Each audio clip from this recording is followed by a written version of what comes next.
Welcome to Status Check with Spivey, where we talk about life, law school admissions, a little bit of everything. As we're just about to enter the new 2023-2024 law school admissions cycle, there's going to be a lot of change. And we've talked a lot about that change. We're about to talk more about that change. But I wanted to actually focus on the singular, or maybe the most important, non-negotiable aspect to law school admissions. So I heard a CEO of a company recently give an analogy, which I love, which is his lighthouse analogy. So there's a story of this lighthouse and the ship, and they're out in the ocean. It's dark and they're miles apart. And the lighthouse gets a radio message, change your course 30 degrees. And the lighthouse radios back, no, you need to change your course 30 degrees. And then the ship radios back, look, we're a 4-star class HMMS ship. You change your course right now. And then the lighthouse, of course, radios back, we're a lighthouse. So what is the lighthouse in law school admissions? And this story actually piggybacks very well off of it, this analogy. It's how you treat admissions officers. Because there's a lot of things in admissions outside of your control, a ton outside of your control. One of the reasons I like what we do is your essays, your interviews are more in your control. But the thing that's singularly always in your control is how you would treat admissions officers, the people making the decisions. And here's the amazing thing about this. For many years of my career, because I was an admissions officer, I traveled with admissions officers, and we had both nightmare stories about people who were going to be admitted and they were rude to the front desk people at the admissions office, or rude in an email, or rude in a phone call, or they were one-uppity like that ship I just alluded to. Their numbers were high, so they were so grandiose in how they approached a school, almost like not looking people in the eye and their head up like the person was an afterthought, rude to students, rude to faculty. I don't know how else to say this, but we're all equal here on planet Earth, right?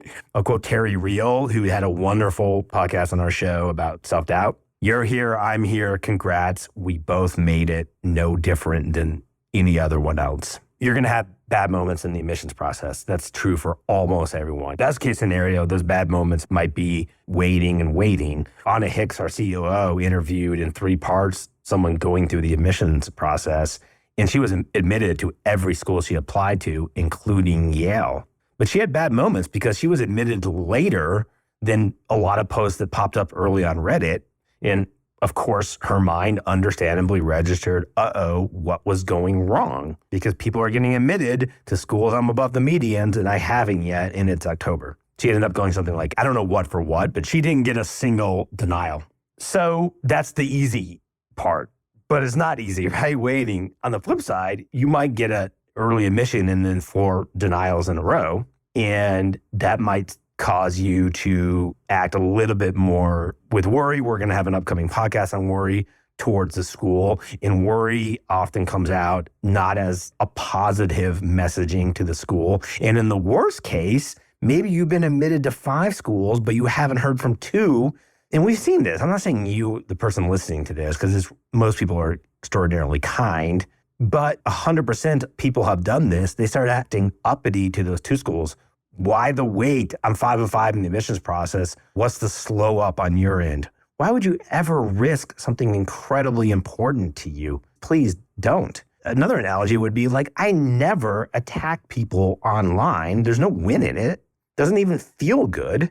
And now when people falsely attack me online, which happens from time to time, it's just part of anyone in the professional world, it's going to happen to a lot of people listening to this. I just don't respond. I'm like 0 for 12 in responding. So why would I respond? I mentioned Anna Hicks, our COO. One day, I think I was having a bad day and I was totally faking it. And I finally was like, you know what, Anna? I'm just faking it. This is a stressful day. But sometimes you have to fake it with admissions if you're having a bad day, because upbeat, ebullient, likable people, believe it or not, in my 24, 25 years of doing this, when things are equal, particularly on the wait list, and all the medians are locked in and a law school wants to admit someone, it's the people who have interacted in an upbeat, professional, but happy manner with the admissions office that get admitted. And now the LSAT metric has been halved as far as U.S. news weight. The GPA metric has been halved. Our best guess is, and Dean Z mentioned this on one of our 2 podcasts we did recently, there may be more admitting off the wait list based on softs or based on just people, how you interact with a lawsuit. So it's a non-negotiable. And also belaboring the point, I just heard that lighthouse analogy and I hit record on my phone. Might come across as a little bit preachy. And I want you to know that obviously I have bad days, you have bad days. Everyone on this planet has bad days. I'm not trying to tell anyone how to live their life or how to voice their frustrations. My point is simply this. The lighthouse in this analogy is a positive attitude, even in the thick of things, when things get hectic and tense, and they do. And this is going to be a very slow cycle. Our prediction blog is coming out soon. As the cycle progresses, things are going to get tense. People are going to say things that might offend you or hurt you. And me too, for that matter. I think that it's completely fine to be yourself amongst your inner circle. It is incredibly value added to be happy, upbeat, positive in any interaction with any law school. I hope this was helpful. This is Mike Spivey, the Spivey Consulting Group.